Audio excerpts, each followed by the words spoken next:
Move to the United Kingdom now, where there's been a big outcry over the plans to send asylum seekers arriving in Britain to Rwanda. The first flight, carrying just a handful of migrants, is due to leave this evening. The Supreme Court denied a last attempt to stop the deportation of an Iraqi migrant to Rwanda earlier today. So let's get the latest from our London correspondent, Ollie Barrett. Good evening. Ollie, has that plane left yet?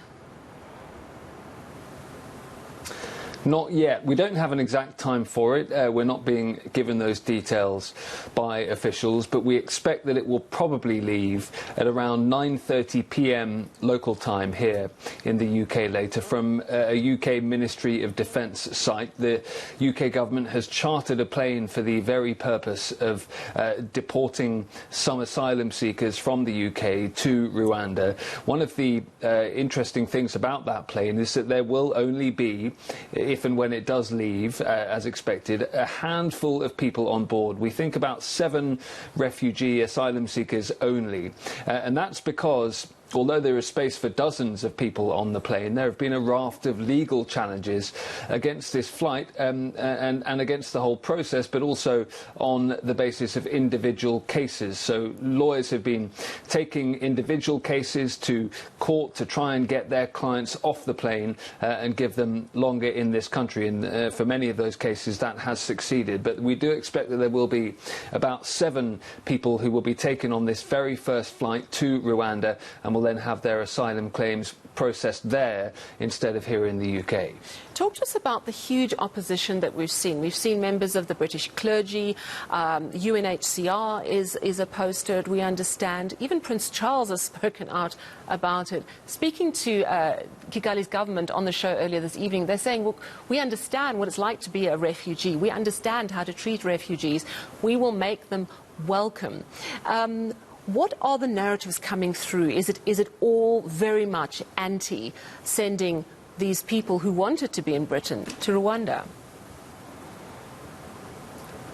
There's certainly been a lot of criticism of this policy from opposition parties, from UNHCR, as you say, from the UN Refugee Agency, also from Church of England bishops who've written a letter to the government saying that this is an immoral policy, effectively the whole of the Church of England leadership signing up to criticise the UK government here. And so there are refugee agencies and rights groups too that have been complaining. There have been dozens and dozens of protesters outside some government sites over the last 48 hours also making their anger felt too. We should say that the polling actually suggests that the British public is not quite in the same place as some of those vociferous voices saying that they are opposed to this policy. The polling so far has suggested that there may well be more people in the UK actually who think this is a policy worth trying than there are people who think that it should not be going ahead. And the government says that this is a sensible policy. It's responded to that criticism from the Church of England, for example, by saying that this is something that it believes actually is a humane policy, and that's at the centre of the government's thinking here. It insists that actually this is about stopping dangerous people smuggling and people trafficking across the English Channel. They want to stop migrants, making those very dangerous journeys, often by flimsy boats, across the English Channel from Northern Europe to the UK. They hope that this policy will put people off making those journeys, but also paying money to people traffickers and people smugglers who facilitate those trips. And so, as I say, the UK government trying to couch this in the terms of it being a humane policy, but critics of the policy absolutely not having that. Once these people are deported to Rwanda, how does it work? Are they still able to apply to possibly come back to Britain and settle? We know a lot of the people are resistant because they've got family in the UK and they wanted to join their family. Once they're in Rwanda, is there no chance of them coming back to Britain? Yeah.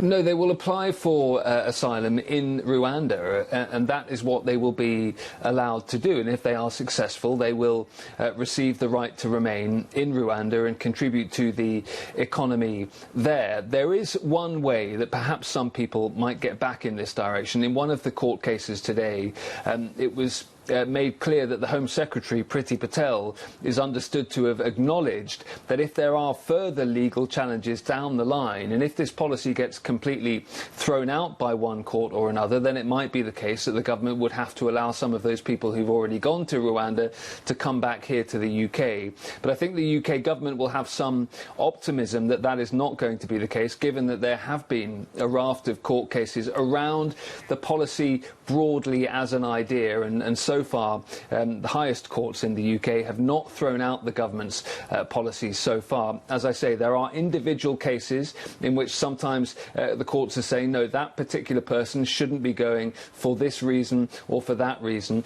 but so far the government's policy broadly has been holding up in the courts, and the people who are travelling to Rwanda later today will, as I say, pursue their asylum claims then in Rwanda, which, as you say, the government there is insisting that they absolutely have the facilities to make sure everyone is dealt with in a humane way and can, if successful, end up contributing to the Rwandan economy and find opportunities in that country instead.